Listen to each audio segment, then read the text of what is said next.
want me then. But easy come and easy go, and it wouldn't. So anytime I bleed, you let me go. Yeah, anytime I feel, you got me, no. Anytime I see, you let me know. But the plan and see, just let me go. Assalamualaikum warahmatullahi wabarakatuh. Kenalin, nama aku Agung Ginanjar dengan NIM 180100392, mahasiswa program studi bimbingan dan konseling di Institut Keguruan dan Ilmu Pendidikan Siliwangi, Cimahi. Ini merupakan video dokumentasi KKN Mahasiswa Mandiri di siklus kedua. COVID-19 membawa dampak yang buruk bagi seluruh dunia. Pada aspek pendidikan di Indonesia, terjadi kelumpuhan pada sistem pembelajaran. Virus ini masuk ke Indonesia pada bulan Maret 2020. Saat itu sekolah diliburkan selama 2 minggu, namun berlanjut hingga saat ini. Pandemi ini membuat pendidik merasa cemas. Keterbatasan sarana membuat pendidik kesulitan untuk memberikan pelajaran kepada siswa. Hal ini menjadi tantangan tersendiri bagi guru.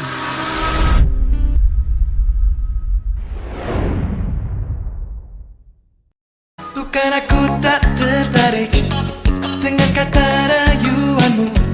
Saat matamu melirik, aku jadi suka padamu. Tiap kali kau bermanja, gemetar rasa di dada.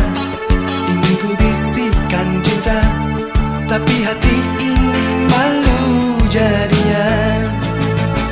Engkau masih anak sekolah satu SMA.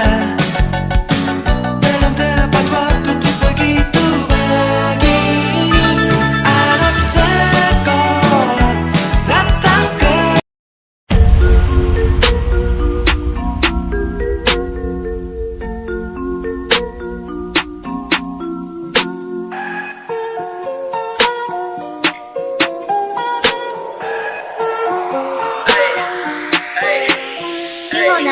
Pagiku cerah, matahari bersinar, ku gendong tas merahku di pundak.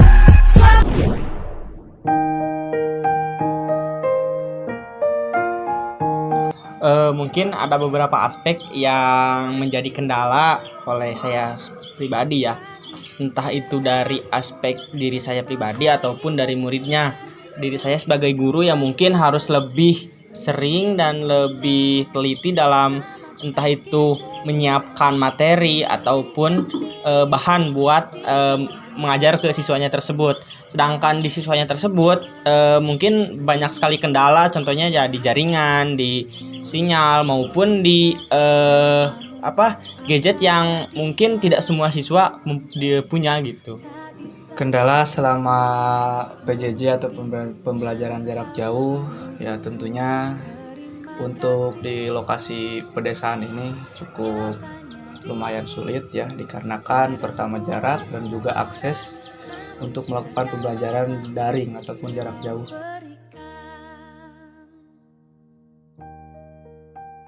Untuk itu mungkin saya ada 2 cara. Yang pertama itu biasanya di minggu pertama saya akan menyampaikan ataupun memberikan materi kepada siswa, dan di minggu selanjutnya itu ada membahas materi yang tadi diberikan, dan juga ada sesi tanya jawab seperti itu untuk menanggulangi ataupun membuat murid lebih paham akan materi yang diberikan oleh saya.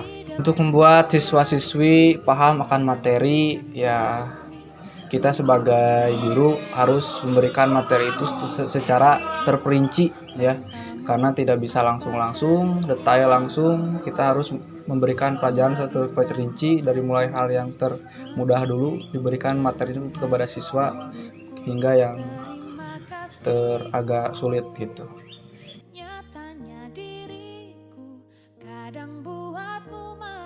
Untuk pertanyaan itu mungkin saya lebih ke memberikannya motivasi agar dia tidak lelah untuk semangat belajar, dan juga memberikan ke rekan-rekannya untuk saling membantu gitu di kondisi yang saat ini tidak bisa diprediksi, untuk bisa membantu rekannya yang tidak mempunyai HP agar bisa meminjamkannya gitu kepada rekan yang tidak mempunyai HP. Dan ada kasus seperti halnya di saya, itu jika ada tugas ataupun materi yang harus dikirim melalui link, ada beberapa siswa yang tidak bisa mengirimkannya gitu. Nah, saya mempunyai cara ya agar rekan teman sekelasnya bisa membantunya gitu dalam mengirimkan tugas ataupun soal ataupun materi yang disampaikan oleh gurunya. Dan untuk pembelajaran jarak jauh ya, ini terutama PJJ ini ya, dalam melaksanakan PJJ ini tentunya siswa harus mempunyai HP ya ataupun media ya. Namun bagaimana kalau misalkan tidak ada yang mempunyai alat tersebut ataupun HP tersebut, jadi siswa itu diberikan kesempatan untuk mengambil buku materi pembelajaran ke sekolah ya. Dan kami sebagai guru senantiasa menunggu siswa yang akan mengambil buku tersebut gitu, untuk dilaksanakan di rumah ya. Tidak semuanya ya, jadi 85% siswa yang memiliki HP dan sebagiannya itu tidak memiliki HP. Jadi untuk supaya siswa sama-sama bisa belajar itu adalah dengan mengambil tugas ke sekolah.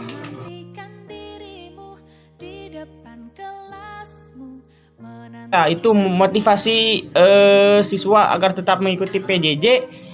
Saya sendiri memberikannya semangat, motivasi buat terus belajar meskipun di keadaan yang seperti ini. Jadi kita agar tidak ketinggalan zaman gitu.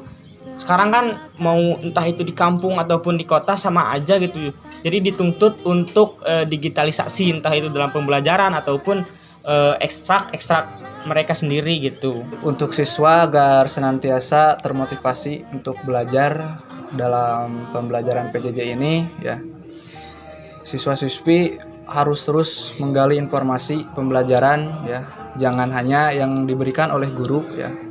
Ilmu itu banyak ya, jadi mereka harus mencari lebih dalam lagi, apalagi dalam masa sekarang ya. Sekarang sudah eranya modern. Jadi siswa itu bisa mencari ilmu di mana saja ya, dengan media online ataupun tidak online.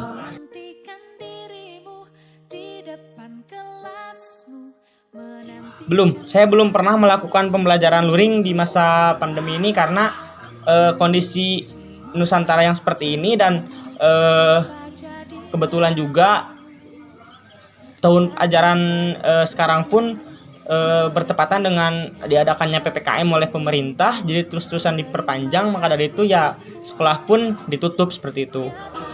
Melakukan pembelajaran luring ya selama masa pandemi ini pernah dilakukan oleh guru ya, terutama saya juga pernah melakukan. Namun ya namanya juga di desa, jadi kendala itu sangat banyak ya, terutama dalam melakukan pelajaran luring ataupun daring menggunakan media Zoom ya. Jadi kalau di pedesaan itu sangat kurang ya, menurut saya sangat kurang. Pertama siswanya kurang mengerti ya, kemudian juga aksesnya terutama dalam sinyal.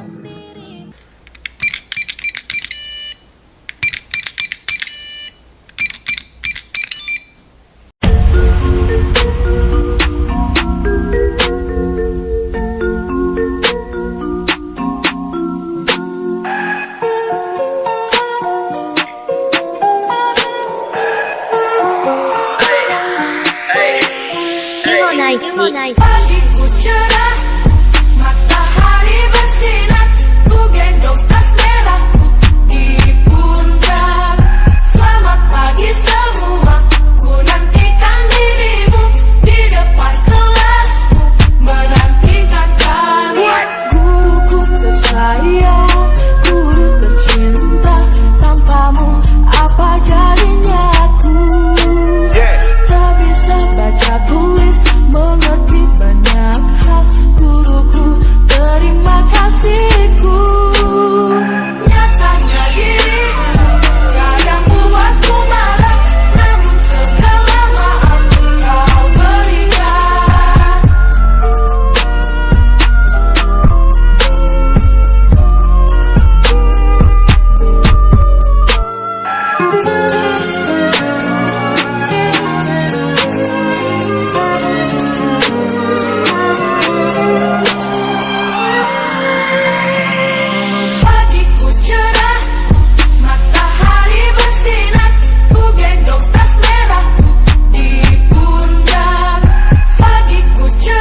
teman-teman semuanya, itu adalah video dokumentasi KKN mahasiswa mandiri aku di siklus kedua. Di siklus ini aku belajar banyak tentang bagaimana cara guru-guru melakukan berbagai banyak cara untuk menyampaikan materi terhadap siswanya. Kita berdoa agar pandemi ini cepat berlalu dan kita semuanya bisa beraktivitas kembali dengan normal seperti sedia kala. Baik, itu saja video KKN di siklus kedua ini. Jangan lupa nantikan video KKN di siklus ketiga yang akan datang di 1 minggu ke depan.